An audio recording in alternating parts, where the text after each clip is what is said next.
I'm Elaine Petrocelli, and I am a bookseller. I'm an independent bookseller from Book Passage in Corte Madera and San Francisco, California. And I always thought that we were one of the oldest booksellers, and maybe I personally am, but at 45 years old, I thought we'd been around a long time until I realized that my friend, Julie Stravinsky, the event director for Warwick's, works for a bookstore that is the oldest family-owned bookstore in the country. They're 125 years old. So Book Passage is just beginning. And it's so exciting for us to be able to partner with a bookstore that is, as we do, loves to bring authors and readers together, loves to put good books in people's hands, and really has wonderful customers who support our bookstores. So thank you all for being here and for supporting independent bookstores, especially Warwick's and Book Passage. I'm very excited today to be able to host this event because Todd Doughty is one of my all-time favorite people. He is not only the deputy publisher of Doubleday, the really iconic book company, now part of a bigger company, Penguin Random House, but Doubleday is known for its high quality. And this man is the high quality man that makes it happen. He, as a bookseller, I know that Julie will agree with me that he has every detail figured out in advance. He sends us what we need to know. We know exactly when the author will come, what will happen. And then the day of the event, especially if Todd's with us, we sit back and relax, and we and the author have a great time because of the way Todd does things.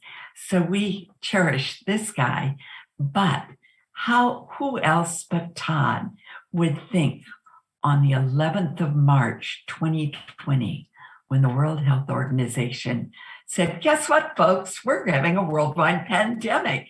It's going to be horrible. Todd started to think about all the things that matter, the little things and the big things that make people happy, the things that brighten our day and the things that we remember. As you can see, my book is full of Post-its, and I'm not going to do the whole event, but how cool is it to have a giant doorstop of a novel and be stuck at COVID so you have time to read it? He doesn't say the COVID part. How cool it is when the people finally fill the pothole on your street. Those are just a couple. I could go on, but I'm not going to because I want us to talk about the book. And we are going to get to talk with Todd and Mary Laura Philpott. Mary Laura Philpott is an accomplished author and columnist. Her book, I Miss You When I Blink, was the 2019 pick by NPR. It was on all the lists of books you must buy, whether it was Oprah's list or the Washington Post or the New York Times, with good reason, because it's wise and it's funny, and it's one of those books that you want, like Little Pieces of Hope. You think, oh my goodness, I know 5 people I want to give this to because I love them and I love these books. So Mary Laura, thank you for taking the time to do this with us today. And I hope in April, when your new book comes out, that you'll come back and that it has a title, scares the heck out of me, called Bomb Shelter. So I can't wait to find out what that one's about. But I love this book. So thank you so much for I Miss You When I Blink. Thank you both. And I'm going to go away and enjoy the event. Oh, and to those of you watching, please do, if you have questions, put them in the chat and we'll answer as many as we can. Thank you. Thank you, Elaine. Wow. I mean, I cannot believe I'm here. I cannot believe I'm here with Book Passage and Warwick's and 2 legendary stores two legendary people, Julie and Elaine, who I've known for a long time. And I will tell you, to have an introduction from Elaine Petrocelli is a very special thing, and it is not lost on me. And I'm so grateful to you, Elaine, for doing that tonight, and send lots of love and gratitude to you and Julie, and to everybody being here, and especially you, Mary Laura. So thank you all. Did I see you were getting a little teary-eyed there? Yeah. It's so.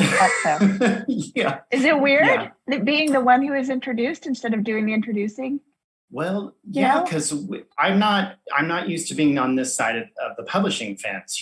Like we're behind the scenes. I have said for many, many years, like, publicity is the caboose of the publishing train. So to have this wonderful, crazy, wild ride from last March and to end up here tonight is a surreal and wonderful thing. And to have Ann Patchett talk about the book on the Parnassus Instagram yesterday was just, this is all just wonderful.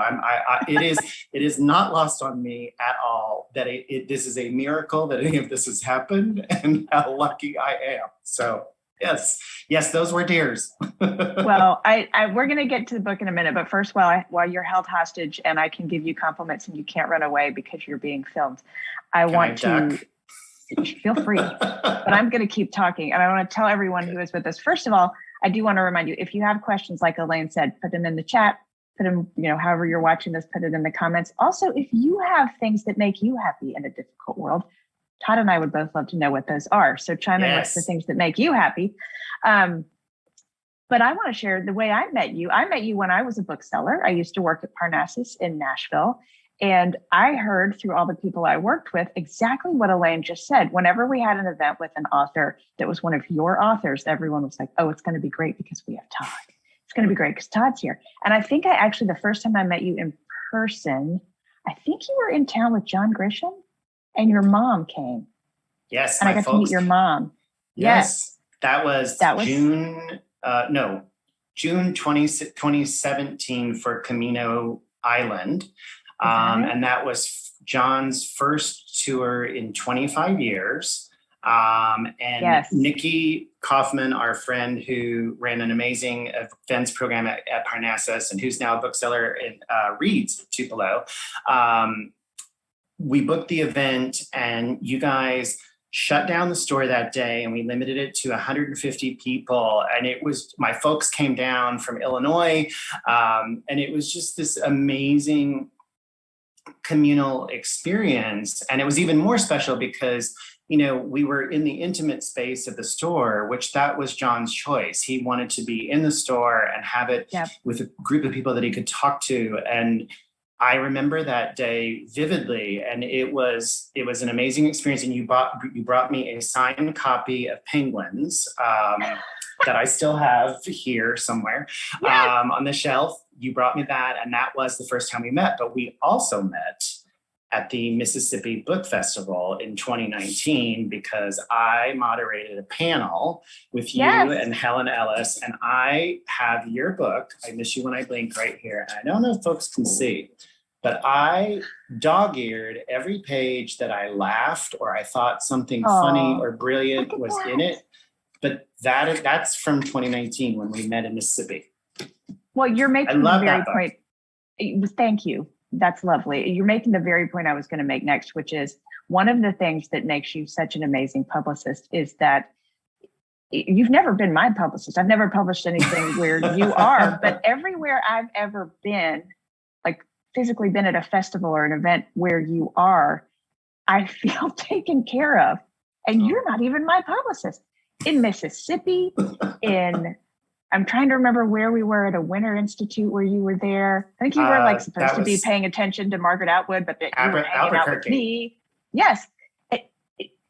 You're like everyone's publicist. When you show up somewhere, everyone's like, oh, it's going to be great. Todd's here. And so, you are so good at what you do, not just for the people that you are supposed to be doing the job for, but for everyone who's around you. So thank you for being my unofficial publicist every time we've ever been in the same place. Well, you are very welcome. I want to say to those who are watching, I did not pay Mary Laura to say any of this. But no, I I appreciate that. It's interesting because in the publishing world, it's sort of one of those places where folks tend to stay for a long time. And I've been at Doubleday, luckily, for 16 years. That's amazing. Yeah. And, it's been a wonderful thing because I have been so lucky. I was with Chuck Palahniuk last night. And he did an event with me. And I was saying, because of him and because his events were so crazy, in a good way, and lots of moving parts, and we used to call them the show, candy and prizes and games and stuff.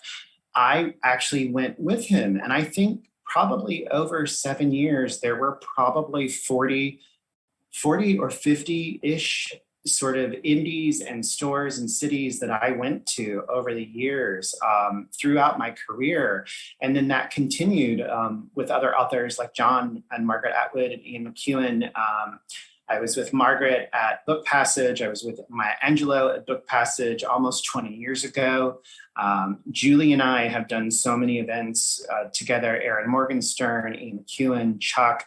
Actually, Julie drove Chuck and I to the CVS on Halloween, I believe, or a couple of days before in La Jolla, where we bought $400 worth of candy to throw the audience. So my career has been, I just have been the luckiest guy to have all of these friends and connections. And it's been a blessing in my professional life, truly.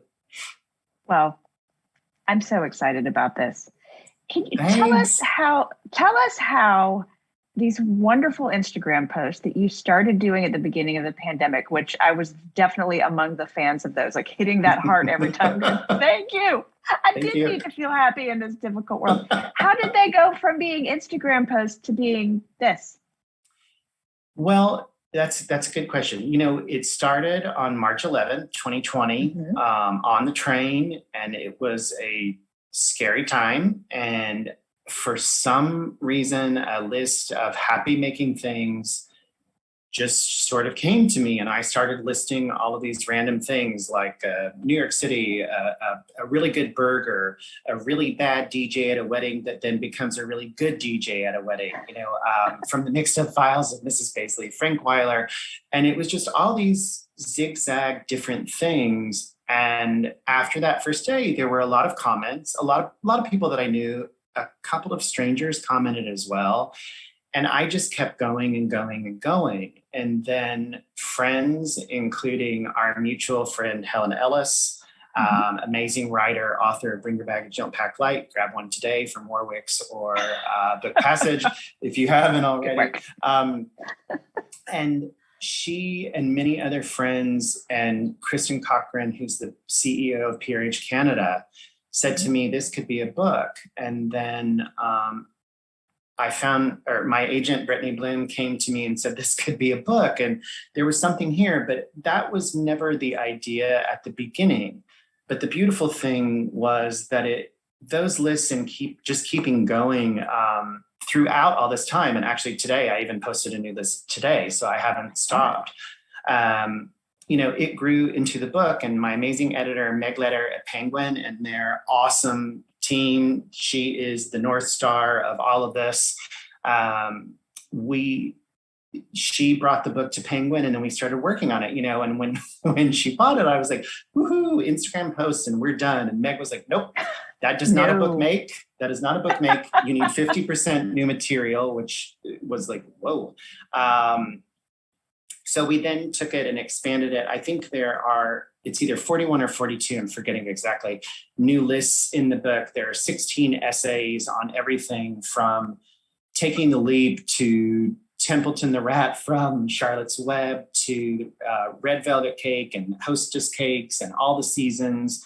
And then I did about 8 different playlists as well. So it really has transformed into this thing that I thought of today as it's like a daily devotional of delight. Like if you need that jolt of happy, or you need that pick me up, it's the world can be scary. Like that's what I hope people take away from it.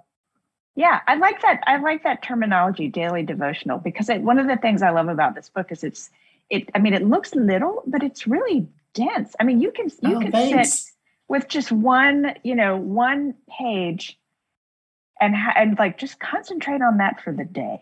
That page. I mean, well, I'm flipping through. I just saw John Legend, National Treasure, and now I'm thinking about John Legend. And remember the inauguration when he sat down at the piano, and I was like, oh, we're having a sexy inauguration. I see how it is. Like it just every little thing in here takes me down a path.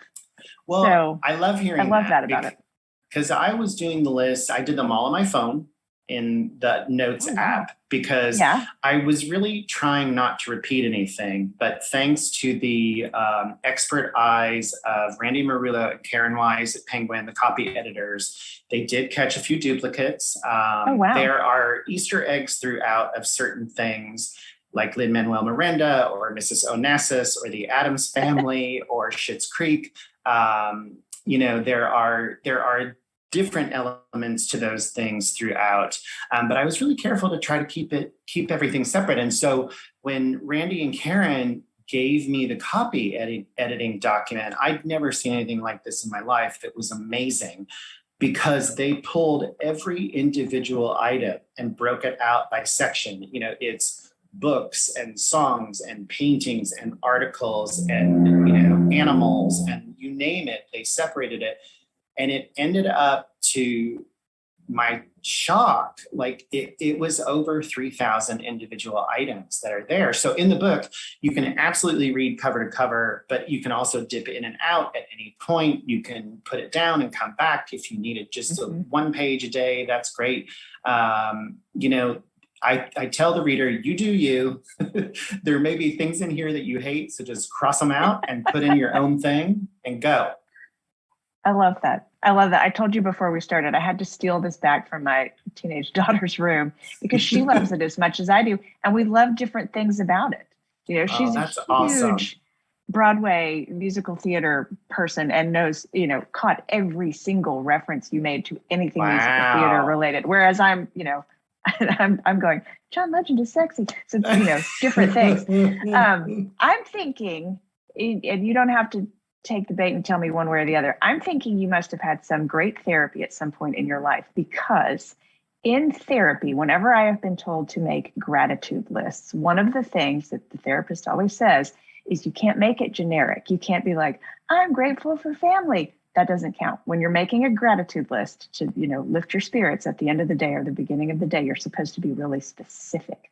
Like, I'm grateful for this cup of coffee that my generous husband just brought me on the sofa. And the specificity in here, I think, is part of what makes it work, that it's so granular. Oh, thank you. I love that. I have done therapy. I've had 2 amazing therapists in my life. And I do remember the exercise of gratitude. I don't remember that I wrote things down, but I remember that. And I think,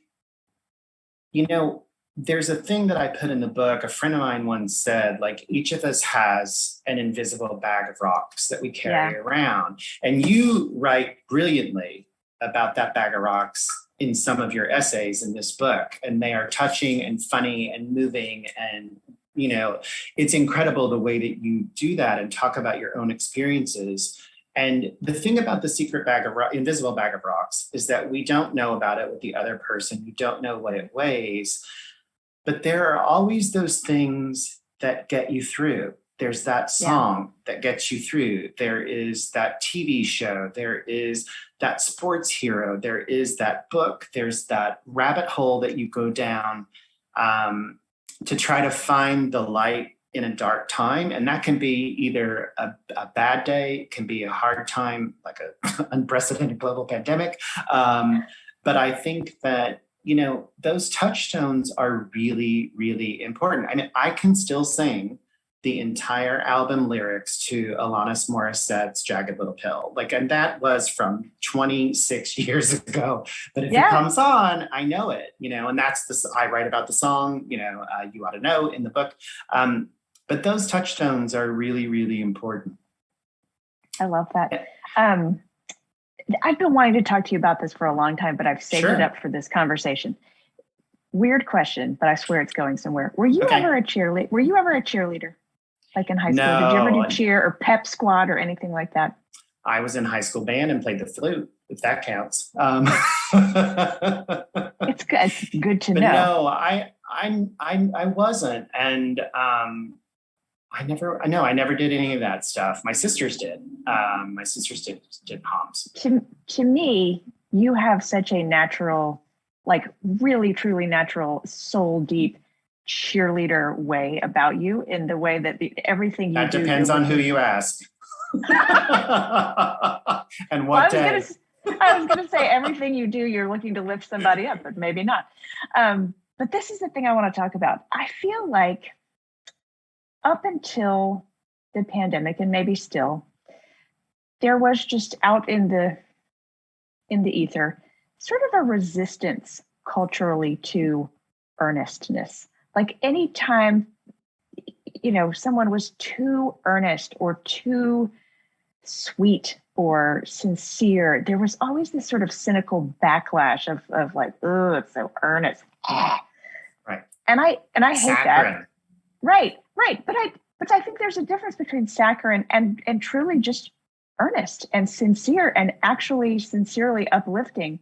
And I wonder if you noticed in people's responses to these Instagram posts that you were doing that became this book, a turn when the pandemic happened and things became really life and death and people were threatened. If people were more open and welcoming to sincerity and earnest connection. I mean, I can only speak for me, but I think on the posts themselves, that definitely happened, because what was really awesome was to start seeing friends and family and then strangers responding to it as well. And, I would see things that I was like, God, I should have thought of that. Or like, that's a really good one.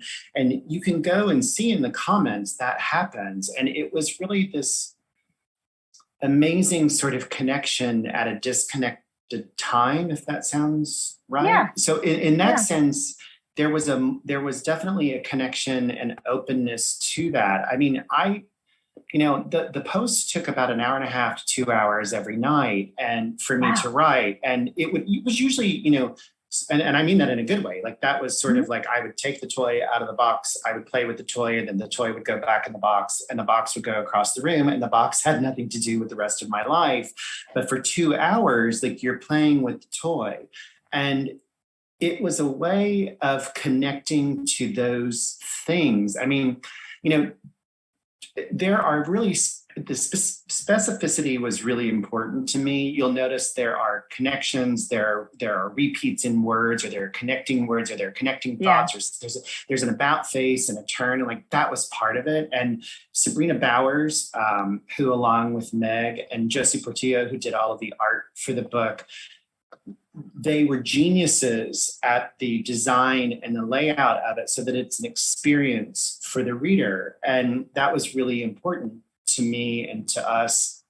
And it works. And they were the geniuses that put all of that together. And Meg and I worked really hard at the rhythm of the book itself, so that you don't, because the lists are a lot and you get a break, or you get a visual break. So that was really important. But this ties back to that feeling of connection.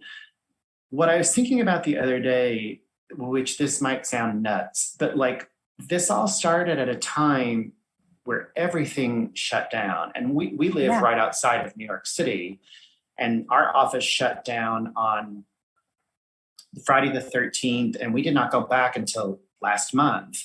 And I think what started to happen for me is when that window began, or the circle began to shrink, the noticing started taking place, the noticing of what was around you and I think a lot of people had this experience, what was around you, what you were kind of leaning into. I don't mean that in a woo-woo way. I mean, like, I need to lay down on the couch, I need to laugh for 30 minutes, and, that's enough for today.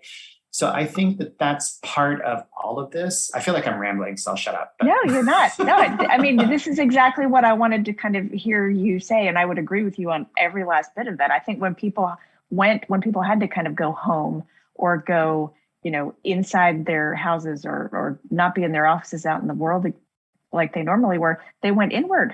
And I think it changed the way a lot of people think and the way a lot of people interact with their own feelings. Like things that used to be considered too sentimental, people were actually, you know, having to look right at and go, oh, you know.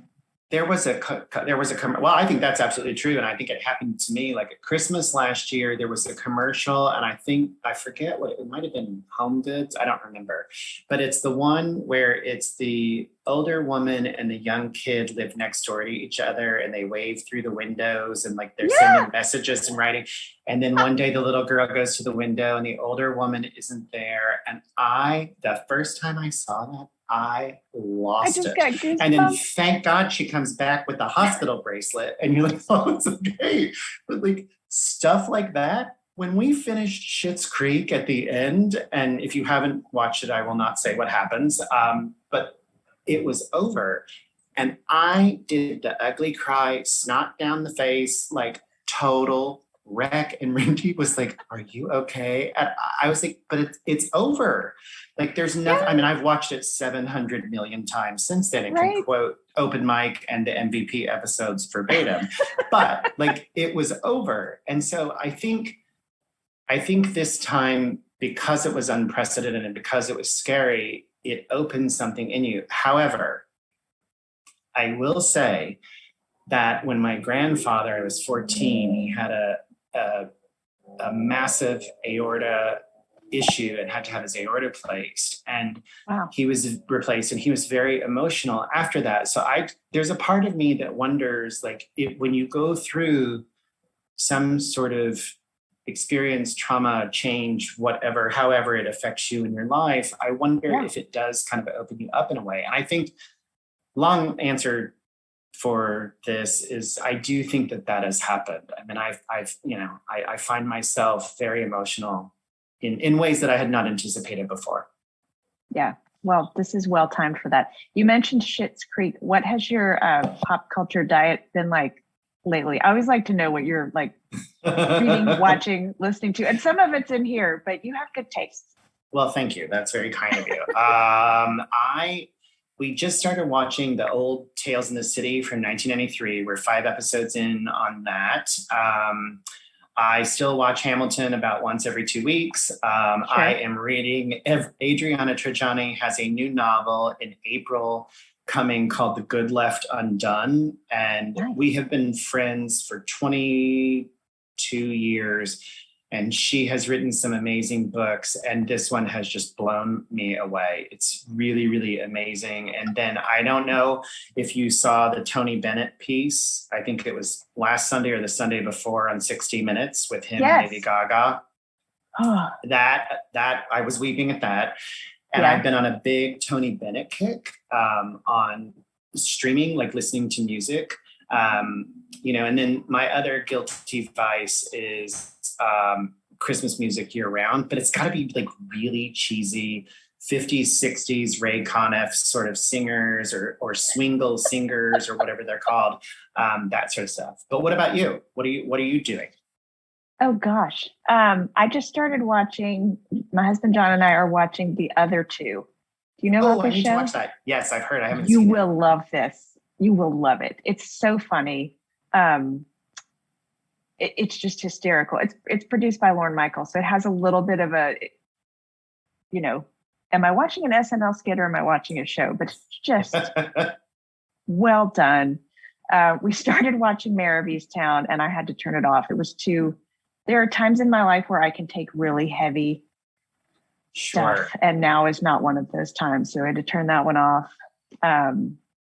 Although I did love Jean. Did you get to the part where Jean Smart as the grandmother is playing Fruit Ninja on the iPad? No. That's one of the greatest That's one of the greatest scenes. I didn't get very far, but I do love Jean Smart. Speaking of which, I'm just bouncing around with my questions. We have so much to talk about. Which designing woman are you? Helen Ellis says that I am Charlene and she is Julia. So I take that with a badge of honor because I love Jean Smart and I love that show. And I loved it as a kid. I have all the DVDs. They made it into the book, of course. How about you? I've always felt I feel like this every time one of those questions comes up, like, which character are you? I'm always like, I'm all of them. I feel like a little bit of everybody. And I also always kind of had a soft spot for Annie Potts on that show because I felt like her character kind of got, I don't know, not the best lines, but she was so steadfast. She was always there. When they got into the crazy capers, yes, she was Mary always Jo. kind of like pulling them out of whatever they were in. And she was always the voice of reason. So I don't know if I am her, but I liked her.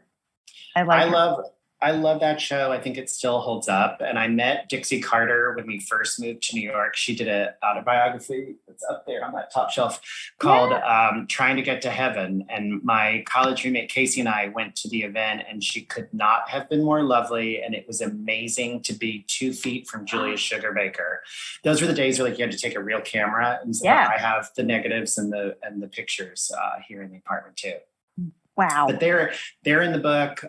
Golden Girls are in the book. The Schitt's Creek characters in the book. And one of the things that I loved doing was taking all of the character names and kind of just spelling, and. Yes. So I didn't necessarily say the show. So there's a little bit of a hunt that folks might have to do if they don't recognize things right away. I love that. I noticed the West Wing characters were in there.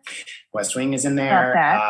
Love Blackish, and the Cheers folks are in there. So there's a lot. I love it. Okay, we're going to do a little interactive portion here before we talk some more and get to our audience questions. I gave you just the tiniest bit of warning so that you could go grab some things, but I don't know what you grabbed. I would like to see, just from your life around you right now, what are some of the happy making things in your life and your apartment? Sure. I brought 3 things. So they relate to the book. This is a picture of my grandmother, and right there is the red velvet cake that I talk about in the book. That was a trip home, and it is, the 7-layer red velvet cake. So that's me when I was thin and had hair, and she had made me a red velvet cake. So that was one of them. I am a hoarder. Like, I save everything, pictures and postcards, articles that I've saved. A lot of the stuff in the book comes from all that. This is a postcard from my Uncle Dennis in Texas of my favorite Annie Leibovitz shot of Ella Fitzgerald from the 80s. I am a huge Ella fan, as you will know from the book. The first, I think that's the first post where my favorite song of hers ever, and if you have not listened to it in a while or you've never listened to it, go immediately. It's her version of Irving Berlin's Blue Skies.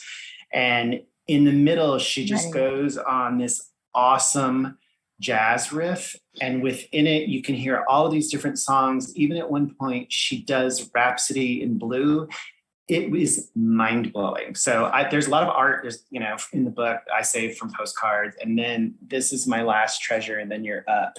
So this is my childhood from the mixed up files of Mrs. Paisley Frankweiler. You can see it is well loved. But it still has the dust jacket. And in 1998, I met Elaine Konigsberg at a charity event that a friend got me into at the Plaza. And in the book, I write about how that book made me want to move to New York as a kid. And I actually just reread it like a month ago. Totally holds up 100%. It is an absolute blast because the narrator is Mrs. Paisley Frankweiler, and you think it's going to be Jamie and Claudia, and it's not. Right. It's her. Right. And it's her recounting the exploits to her lawyer, Saxonburg. It's hysterical. It's brilliant. It's sweet. It'll move you. And in the book, I write that I was at this event and all these kids, and it was like a steady line graph that just goes like this. And then you see me. The spike at the end was the only adult in that line. And I brought this copy. I was like, I am going. So that's my show and tell. I'm shocked that you were the only adult in that line, actually, just for as many people who love that book. And I mean, my friend Jerry had an extra ticket. So I was lucky enough to go. Paul Zindel, who wrote The Pig Man, another favorite book of mine, that Pat Bullard, the teacher I write about in the book, read to us in 6th grade. He was there, and Bernard Weber, who wrote Lyle Lyle Crocodile and Iris Sleeps Over, was there. I mean, it was this crazy confluence of authors, and you kind of look around, and I mean, I have all 3 of those books signed here in the apartment. It was nuts in a good way. Wow. Yeah. Okay. You're up. I have mine. Before I do mine, I'm going to remind everybody we are going to get to audience questions soon. So if you have questions, type them in there. Also, if you would like to share something that is making you happy, please share it, because the more the merrier. Okay. I truly limited myself to just what was around me at the moment that this thought popped into my head this morning. So this is going to seem weird, but I swear this makes me so happy every morning. On the back of the Cheerios box, there's this kid. Before I show you this kid, he's the cutest thing I've ever seen. And his facial expression is priceless. Look at him. Just look at him. That is amazing. Look at his face. He's like, yeah, I got a book. I love him. I'm in love with this child. When the box is empty, you can cut out the box and save it. And look at his little turtleneck. He's adorable. His little posture.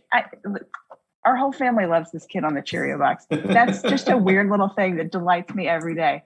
And then this is my other thing. This is my bucket of pottery tools, because I just started pottery school last night. I went to my first class. Wow. And congrats. so these are my new school supplies. Like Nothing ghosts, makes like me on the happier. wheel? Just like that.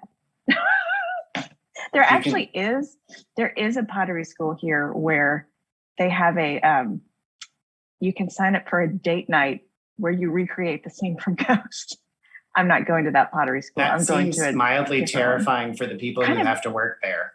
It seems kind of gross, actually. But this is making me so happy. And That's awesome. have been just waiting to have an opening in a pottery class, which are hard to come by right now because everyone, like me, has been watching a lot of Great Pottery Throwdown. And so we all have this delusion, like you get when you watch the Olympics and you're like, I could do the long jump. I could totally do it. Or HGTV and you think I can renovate a house or a bathroom. Right. I've watched so much pottery that now I'm like, I could totally do that. I could make an enormous urn, and now I'm going to go do it. That's awesome. That's my show and tell. I love it. Yeah.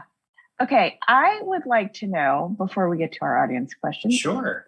Craziest, weirdest, most memorable interaction you've had in the book world that you're actually allowed to talk about. I'm imagining there are some that stay in the vault, but like weirdest thing that ever happened, either with like an author that, you were their publicist or some other wacky thing.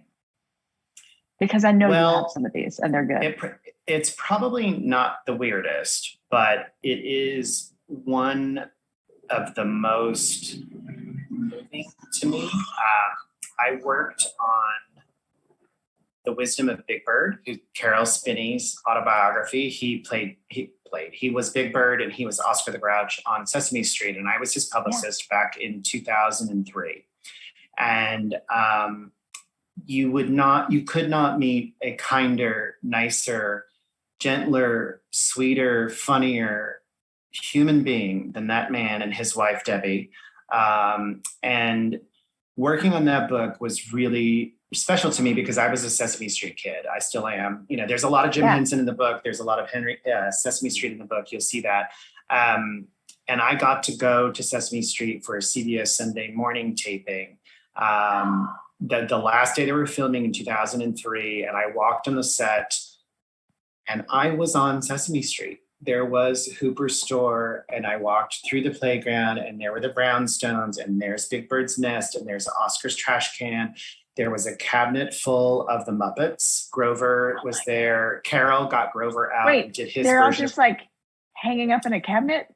It was open, and so they're there, but it looks like they're just standing there, kind of looking at you. It wasn't scary. It was actually really kind of amazing, and all the props are around you. And he performed as the bird that day, and so what Carol did, he used the same system that he and Jim Henson built in 1969 when it started, which was he had a tiny TV strapped here to his chest But because the camera was so archaic and that's the way he had learned it, he was moving opposite to what he was seeing on the screen. Does that make sense? Like he was looking at himself perform. So if he had to move right, he then moved left, or, you know, whatever that right brain, left brain thing is.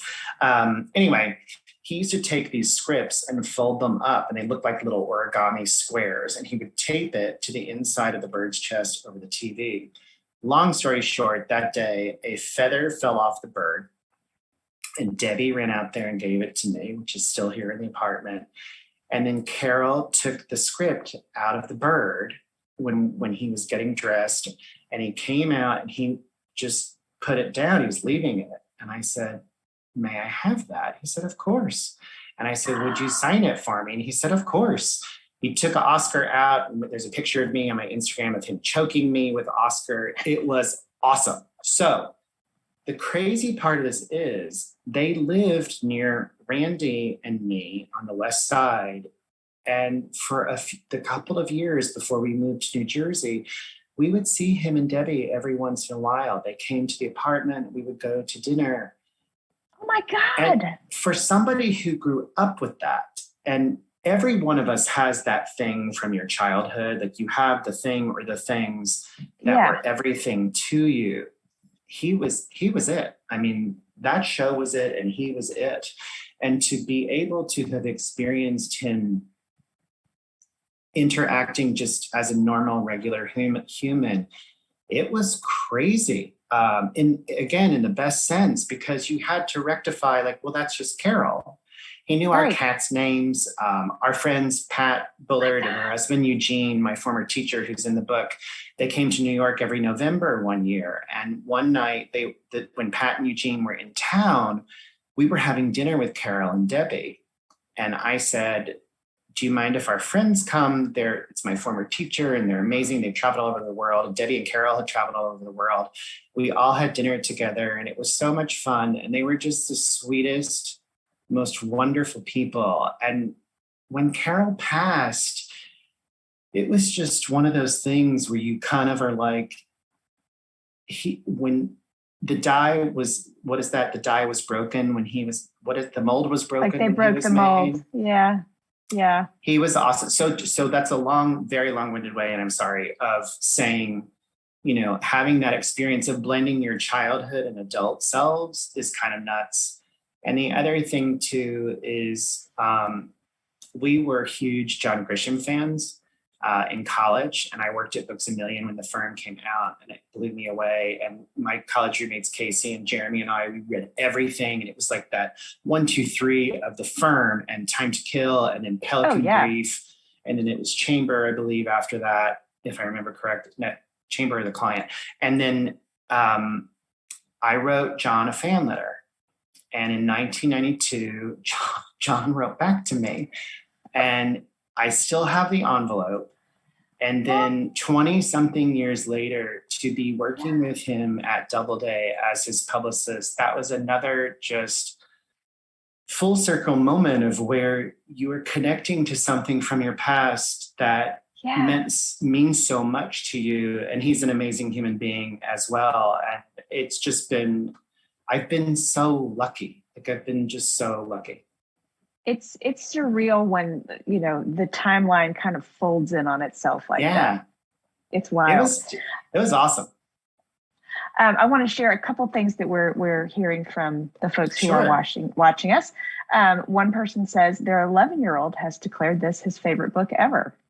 And they're very grateful for this book for both themselves and their 11-year-old. I told you, this is all ages. That's awesome. You never need to produce like a kid's version because it transcends age. I love that. Yes. Okay. Somebody is sharing the things that make them happy in a difficult world. Hugging my cat, seeing my daughter, writing my book. Oh, good job, person. Go for it. Keep writing. Reading a great book, telling my husband a good joke, and book passages, writer's talks. Oh, I love that. Very on brand. Somebody wants to know, where did you grow up? Tell us about where you grew up. Oh, sure. I grew up in rural Southern Illinois. So about everybody thinks of Chicago when they think Illinois or Springfield. So Chicago is up here, Springfield's in the middle, and Southern Illinois is, of course, at the tip. We're about 45 minutes to Missouri and an hour to Kentucky.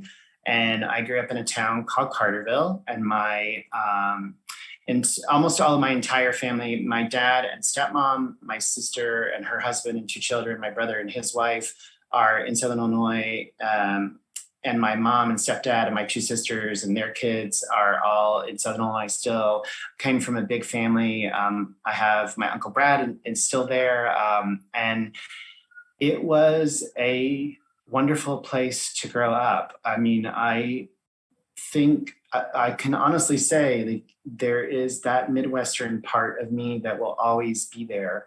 And it was a small town of about 6,000 people. And in the book, I talk about the Carterville Public Library. They had a very strict routine in the summer. Like my parents were working, and I would do kind of chores in the morning. And at 9 o'clock, I would always turn on Regis and Kathy Lee because I wanted to hear the 18 minutes of what they did in New York the night before. And I knew that was not scripted, and they were just talking about their nights. Like, New York is amazing. And then I usually played some Captain and Tennille, and then I went to the library. And in those days, you could pick a topic like Jim Henson, and you could request articles on that, and you would get this Xerox packet back on any kind of subject. And again, I came from a line of voracious readers, and that was really a haven for me. I think that, I've said this before, but I believe it, that books are portals or doors, portals or mirrors. And I think the library was a place that allowed that to happen for me. But yeah, I was just there back in July. I usually fly into St. Louis and drive 2 hours south, or come into Nashville and drive 3 hours north. But was just home this past summer. I love it. I love it. We've got more happy making things from people who are watching. Janet says happy making things for her are book mail, browsing in bookstores, long walks on cool days, baseball games in the spring, and getting lost in playing with her grandchildren. These are so sweet. I love these. She was specific. It was baseball games in the spring, right? So you had that. There's that reason why. I love that. Yeah, long walks on cool days, not hot days. That's right. No one wants to sweat. We have a question about working with your wonderful illustrator, Josie. What was it like working with her to translate the visuals of your list? You had posted these wonderful photos that you had taken when you were posting the stuff on Instagram. And then she's rendered it in these wonderful, whimsical drawings. What was that process like? It was awesome. Meg actually found, Meg Letter, my North Star Genius editor, found Josie, and we both immediately sparked her art.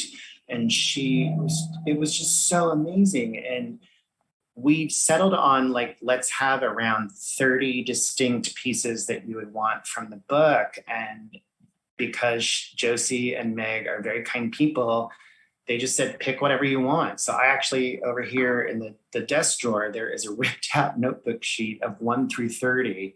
And then I kind of just went through, and it was pretty easy for me. There are only 2 crossouts where I think I changed my mind because I didn't know. I think I had something like making lemonade out of lemon, whatever that phrase is that I'm forgetting right now. Lemonade out of lemons. But I didn't know how we would represent that. But anyway, I picked the 30 items, and then Josie did these beautiful line drawings to let us see what it would look like. And then we all agreed we were moving forward. And then she fleshed everything out beautifully, which is throughout the book. There are some that are full pages of the art. Some of my favorites are, she drew, I list the address of Britannia Street, Anne Rice's former house that's in The Witching Hour, one of my favorite books. And she drew a beautiful full page of that. She drew the scene from Bringing Up Baby, where the dinosaur falls apart. At the end, there's the Schitt's Creek wedding. Easter Island's there on the book. She drew the mixtape for all the playlists, which is great. And then so cute. She did all of the edging that is in the book. And then Sabrina did the beautiful design of all the fonts. And that was really remarkable because I basically said to Meg, like, well, I see different fonts and different sizes and maybe some bold and, it's got to have that zigzag scattershot feel of the list. But, I just want it to be an experience, and we'll put some words on a separate page. So, so there you go. It's beautiful. They were really an amazing team to work with, and it came together seamlessly. I mean, they are geniuses, and that credit goes to them. I of course join you in the Meg Leader fan club. I think she's the greatest. I think she has such an eye for, she can look out in the world and go, that thing that is happening should be a book. That's right. She's a writer herself. Yes, she is. She writes wonderful young adult novels. Mm-hmm. She's just a good human being. And we love her very much. Absolutely, 100%. I was thinking, I don't know what just made this come to me, and this maybe says more about my weird brain than yours. But you were talking about making this list of the 30 things, and I thought, wouldn't it be funny, and maybe it would not be funny at all, if there were a sequel to this? And it was like, how in superhero movies, sometimes there's the like the dark alter ego villain flip side of the hero, like bad Superman or, evil Vision. What if you had a sequel that was little pieces of Nope, and it was all the things that piss you off, and it was just like angry Todd? Like when the world goes back to normal, it's just stuff that pisses me off in a fine world, and you just look for the dark side. Do you ever have? I mean, are you ever like stuck in a dark tunnel? Of course we all are, but I don't think I would. I mean, like, honestly, that would be funny for like one list for me. But then after that, I kind of like wouldn't want to be in that space. And I also think like life is hard enough. Like, who wants to read that, Right. But that's funny. Little pieces of Nope. Little pieces of Nope. I don't think that's a place anyone would want to dwell. I don't think you would want to dwell there. But it's, speaking of creative aspirations and places you want to dwell, what do you have other creative aspirations, other things you want to do or try out? Well, this was, like I said earlier, a total freaking miracle that this has happened. And I say that both from this experience and somebody who has worked in publishing, because I know how hard it is to get a book bought by a publisher, to produce it, to have it come together. So that is a miracle for real. I kept going on the lists. I turned the book in October 1st of last year. And again, there's 50% new material in there. And then I kept going, and I've kept going ever since. I haven't done it every day, and there are times that I've taken breaks now doing it, but I kept the list going, and that's been a lot of fun. There is the first page of a novel and an idea of a novel, but I don't know if I can do it, and I just need to sit down and try it, and if it stinks, it stinks. But the act of, I have worked with a lot of writers over the years, and I have been to a lot of events, and I love hearing writers talk, especially on Fresh Air, which Fresh Air is in the book. Terry Gross is in the book, my favorite show since college. I love you, Terry. And I do love Terry, although I will tell you a funny story about Terry. So we would sometimes go down to Philly to pitch her producer, Sam Brigger, who was a genius and an all-around gentleman and great guy. And we would meet with him. And one day we were there, and he very kindly, he knows how big of a fan I am, said, "Would you like to meet Terry?" And I was like, oh my God, of course. So he's like, "Well, come on over." And Sam and my friend Allison, we go over to her, and she comes out of the studio, and Sam very kindly introduces us. And I did what I would say I have seen 1,000 times with authors and famous people, is I became that insane person. And I must have I lost it, because it's like, it's her. I've listened to you for 27 years. Yep. And I became so excited that she literally took a step back from me. And when that happened, I was like, oh my God, I am Annie Wilkes. I am Kathy Bates here. I totally forgot what I was just saying when I got on that tangent of Terry, but that did actually happen. Anyway, so maybe, but you have a new book called Bomb Shelter. I do, and you know what? Coming in Terry April. Gross is in it. There's a Terry She Gross is? reference in this book. It's I one can't line. wait to It's read brief. it. She has a cameo. I love it. And is that Frank on the cover? That is Frank. That's my yard turtle. Can you talk about Frank for those who may not, if you aren't following Mary Laura on Instagram, you need to immediately. I could very briefly, but then we're getting back to you. This is Frank. He really does live in my yard. Yep. He's wild. He's not a pet. This book is not about him. He does have a cameo in it. He's a little more in it than Terry Gross is. But it's really about other things. It's about being an anxious optimist. It's about being a person who love that. Fears the worst and hopes for the best at the same time. And it's still an essay collection, but it's much more, we called it a memoir in essays because it's much more of a cohesive memoir than I Miss You When I Blink. It's telling, it's constrained to the 2 years after something, sort of a serious medical crisis happened in my family. And this is the aftermath of it. So, I'm so excited to read it. That's Frank April of 22, right? April of 2022. You got it. Okay, you can pre-order now at Parnassus and Warwick's and Book Passage. Also, everyone who is watching us right now, if you have not ordered this yet, I want to say something about the supply chain and books and book ordering. If you give books for the holidays, if that is something you like to do, and we all should because they're easy to wrap, they're rectangular, and they also fit in Christmas stockings, go ahead and order like a dozen of these now because, shipping is a little slow. Sometimes there are paper shortages. Things happen. It can be hard to get things at the last minute. We want to be loving and careful with our bookseller friends who get very overloaded in November and December. So right now, while you're thinking about it, like as soon as we finish this conversation, and then it would be a great time to get online, Book Passage, Warwick's, just order a dozen. Then you have them. And when December comes, you don't have to panic about not having enough. I love that. That is my final plea here. Todd, that is a real plea, by the way. It was on the New York Times. So yeah, that's real. Do it. And there's Elaine. There's Elaine. Hello again. Hello, what a wonderful hour. Thank you both so much. And thank you. I can't wait for Bomb Shelter. That is, I'm going to start begging the publisher for my ARC. It's on the way.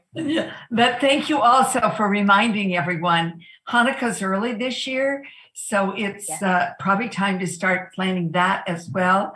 It really is important to think about the supply chain. That picture on the New York Times of all those container ships stuck in the ports is not pretend, it's real. So thank you. And both of these books, get both of these books, your Christmas is done. You can make everybody happy. Elaine, before we go, I would like to say that you and Book Passage and Julie and Warwick's are very special to me, but you're also very special to your communities. And I know that because I have been in your stores and I have been to your events.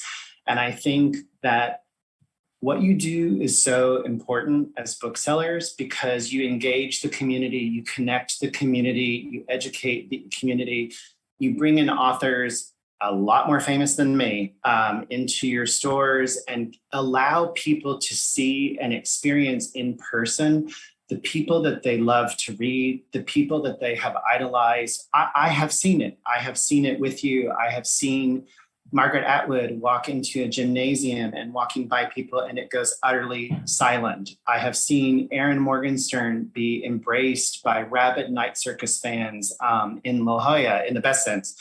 I have seen this, and I just want to say thank you. And I want to say to everyone watching tonight, how important you are, how important what you do is. And if you do not live in San Francisco or La Jolla, support your indie bookstore in your own neighborhood and your own neck of the woods, because they are, as far as I'm concerned, doing God's work in this industry, and we could not do it without you. And I mean that from the bottom of my heart. Oh, but Todd, could you just mind if I play that whenever I get overwhelmed? It's so sweet. I do have to mention one memory, which was when the great late Maya Angelou was at Book Passage, and I was a nervous wreck, but you kept me calm. And then I saw the parents with their babies named Maya, I could cry, who wanted her to know how much she meant to them. And that's right. She was, not young, and it was a huge line, and you just kept everybody calm. And that's when I knew this man's a genius. I don't know about that, but you were very kind. And that was an amazing night. But this was too. And Mary Laura, I am so grateful to you for being with us tonight. Yes. And I wish that you lived in the Bay Area, because I'd be insisting that you bring your children in. I want to meet them. I want you to come to my bookstore. Maybe in April we'll be seeing people in real life. Road trip. There you go. Let's hope. Let's hope. In the meantime, that's a little piece of hope that we can have. And as we move forward and life opens up, I think I have an idea. I think there should be a calendar with little pieces of hope. And on every day, we could have some little pieces of hope. And yes. I don't know what Miss Portillo is doing these days, how many of her own books she's working on, but I'd like to sell that next for the 2023 calendar. So I love it. I would love to make that happen. I support that. And Julie, I love working with Warwick. This is one of my very favorite sister stores, and I just feel so lucky that we were both able to present you together tonight. It was wonderful, Todd and Mary Laura, and thank you for the books you write, and Todd for the books you bring us. You're both amazing. And go to bookpassage.com or warwicks.com if you want to get a 10 or 20 or 1 copy of either of these books. Thanks a million. Thank you. Thank you.